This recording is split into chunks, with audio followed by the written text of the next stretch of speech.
Ituin was a young man of Calabar. He was the only child of his parents, and they were extremely fond of him, as he was of fine proportions and very good to look upon. They were poor people, and when Ituin grew up and became a man, he had very little money indeed.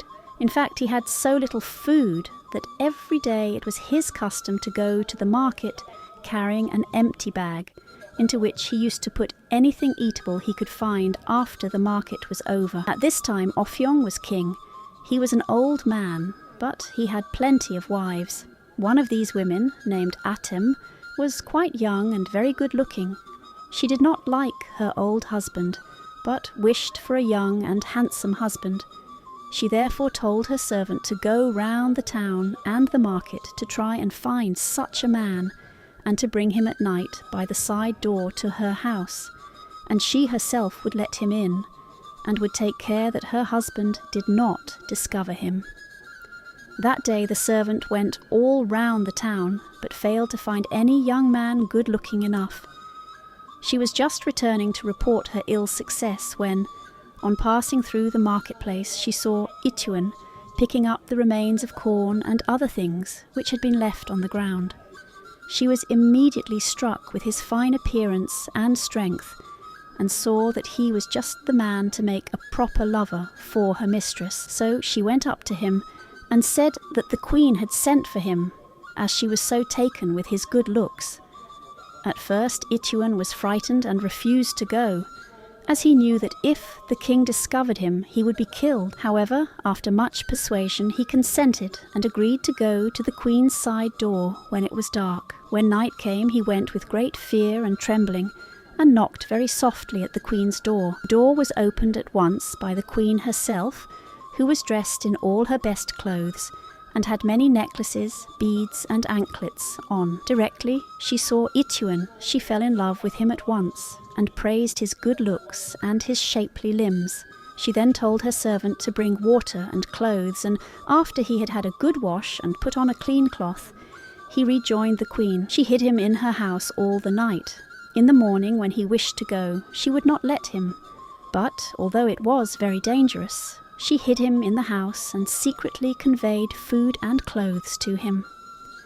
Ituin stayed there for 2 weeks, and then he said that it was time for him to go and see his mother, but the queen persuaded him to stay another week, much against his will. When the time came for him to depart, the queen got together 50 carriers with presents for Ituin's mother, who, she knew, was a poor woman. 10 slaves carried 300 rods. The other 40 carried yams, pepper, salt, tobacco, and cloth. When all the presents arrived, Ituin's mother was very pleased, and embraced her son, and noticed with pleasure that he was looking well, and was dressed in much finer clothes than usual. But when she heard that he had attracted the queen's attention, she was frightened, as she knew the penalty imposed on anyone who attracted the attention of one of the king's wives. Ituin stayed for a month in his parents' house and worked on the farm.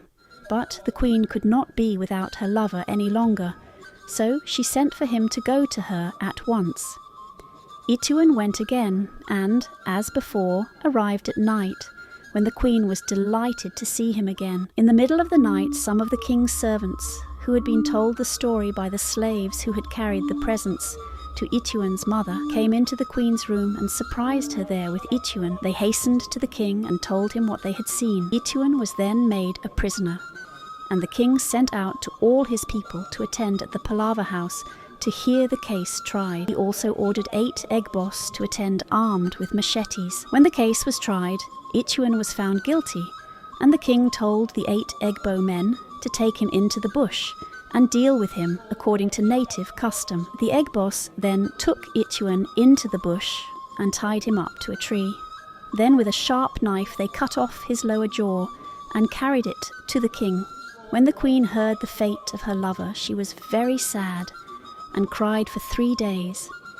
This made the king angry, so he told the Egbos to deal with his wife and her servant according to their law. They took the queen and the servant into the bush, where Ituin was still tied up to the tree, dying and in great pain. Then, as the queen had nothing to say in her defence, they tied her and the girl up to different trees and cut the queen's lower jaw off in the same way as they had her lover's. The egg boss then put out both the eyes of the servant and left all three to die of starvation. The king then made an Egbo law that for the future no one belonging to Ituan's family was to go into the market on market day, and that no one was to pick up the rubbish in the market.